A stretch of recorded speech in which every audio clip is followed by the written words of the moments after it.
তো বন্ধুরা, আজকে তো রবিবার। তো আজকে দুপুরের মেনুতে কি কি আছে চলো সেগুলো একবার তোমাদেরকে দেখিয়ে দিই। তো এখানে রয়েছে হচ্ছে আলু, বটবুটি, পেঁয়াজ দিয়ে ভাজা করেছি। আর এখানে রয়েছে মুসুর ডাল। আজকে কিন্তু প্লেন মুসুর ডাল করেছি, এর মধ্যে পেঁয়াজ রসুন কিচ্ছু দিইনি। আর রবিবার যেহেতু, রবিবার দুপুরে একটু লাল লাল আলু দিয়ে মাংসের ঝোল।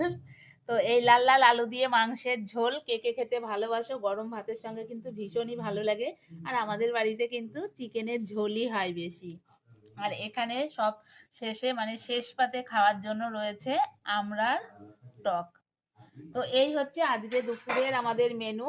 আর এদিকে আমাদের কিন্তু সমস্ত কিছু রেডি হয়ে গেছে, এখন আমরা খাওয়া দাওয়া শুরু করব। চলো তাহলে, পরে আবার তোমাদের সঙ্গে কথা হবে।